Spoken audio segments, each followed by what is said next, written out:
Hi everyone, welcome to my channel of lively life snippets. It feels good to recall and cherish the memories that I had in the past, and a big thank you for being together with me in this process. Today, let's recall my experience last year in June regarding my case report on the choice of antidiabetic medications in obese patient with underlying heart failure. This is the same as my DMTAC presentation. The content was derived from one of the patient I had interviewed with my preceptor during my 1-week diabetes MTAC attachment. My case report was not accepted because it had to be different from the case presentation. Lesson learned from this incident was to confirm with relevant preceptors before start writing. Please don't repeat my mistake. Sincere advice from a senior. This video is a sample of case reports that I had done during my Provisionally Registered Pharmacist (PRP) training in Malaysia.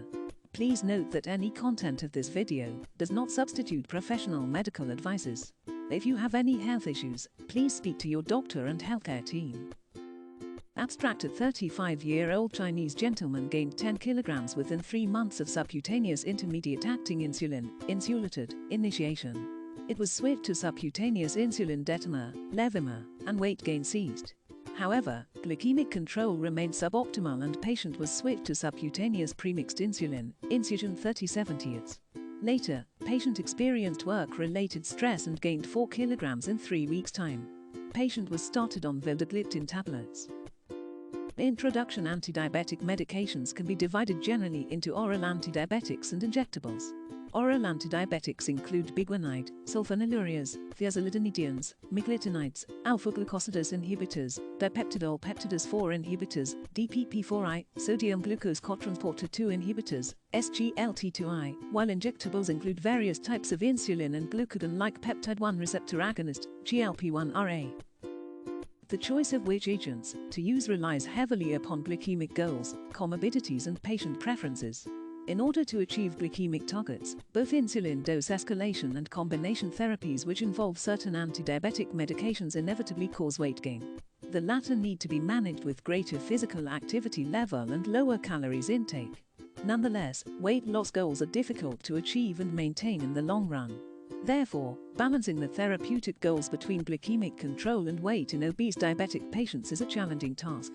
I hereby present a case of an obese diabetic patient with underlying heart failure with unsatisfactory glycemic and weight loss control. Case presentation: a 35-year-old Chinese man was diagnosed with diabetes, hypertension, and hyperlipidemia since 2011. He had heart failure with a recorded left ventricular ejection fraction, LVEF, of 36%. He was prescribed metformin tablets 1 gram twice daily, gliclazide tablets 160 mg twice daily and subcutaneous intermediate-acting insulin, insulated, 16 units at night, bisoprolol tablets 7.5 mg once daily, perindopril tablets 6 mg once daily, spironolactone tablets 25 mg twice a day, furosemide tablets 20 mg once daily, and atorvastatin tablets 20 mg at night. Renal profile done in 28/12/18 implied normal kidney function, creatinine clearance 94 ml/min, with serum creatinine 86 micromole per liter. His weight increased from 93 kilograms in September 2018, when he was first started injecting subcutaneous intermediate-acting insulin, insulated, to 103 kilograms in December 2018, when he was enrolled into DMTAC. Patient had progressed from obese I, BMI 32.2 kilograms per meter square, to obese II, BMI 35.6 kilograms per meter square. Simultaneously, his HbA1c reduced from 15.5% to 9.5%. For this patient, target range for HbA1c was 7.1% to 8.0% because he had heart failure as comorbidity. In view of high self-monitoring blood glucose, SMBG, readings and drastic weight gain, subcutaneous intermediate-acting insulin, insulated, was switched to insulin detemir, Levemir, 20 units at night. Patient was encouraged to start exercise 5 times per week, 30 minutes each session. Patient was encouraged to have balanced diet and avoid snacking. His weight remained constant from 28/12/18 to 18/4/19. Following dose escalation, there was modest improvement in SMBG readings. Nevertheless, target range was still not met yet. Patient was subsequently switched to subcutaneous premixed insulin, Insugen 30/70, with a morning dose of 24 units and evening dose of 16 units on 25/1/19. On 9/5/19, all SMBG readings were above target range, pre-meal readings 9 to 11.9 millimole per liter and postprandial readings 10.2 to 13.7 millimole per liter. He gained 4 kilograms over 3 weeks' time. Pre-meals target range was being increased temporarily from 4 to 6 millimole per liter to 9 to 10 millimole per liter. Insulin dose was increased to 26 units before breakfast and 20 units before dinner, 0.4 units/kilogram. After discussing with doctor, patient was started on vildagliptin tablets 50 milligrams once daily. Depression Anxiety Stress Scales, DAS, assessment revealed moderate depression, claimed to be contributed by work. Patient was referred to doctor for further management. Discussion among many types of antidiabetic medications, GLP-1RA, SGLT2I and DPP-4I will be discussed in depth. From the perspective of A1C reduction, DPP-4I and SGLT2I give rise to modest reduction of 0.5% to 0.8% and 0.2% to 0.8% respectively. In terms of GLP-1RA, lixisenatide has comparable HbA1c reduction of 0.5% to 0.7%, while exenatide immediate release and liraglutide show slightly better HbA1c reduction of 0.5% to 1.0% and 0.8% to 1.4% respectively. Exenatide extended release shows greatest HbA1c reduction among the three classes of antidiabetic at a rate of 1.5%. In terms of effect of these agents on weight, DPP-4I are weight neutral while SGLT2I cause approximately 2.5 kg to 3.0 kg weight loss by promoting excretion of glucose via urine.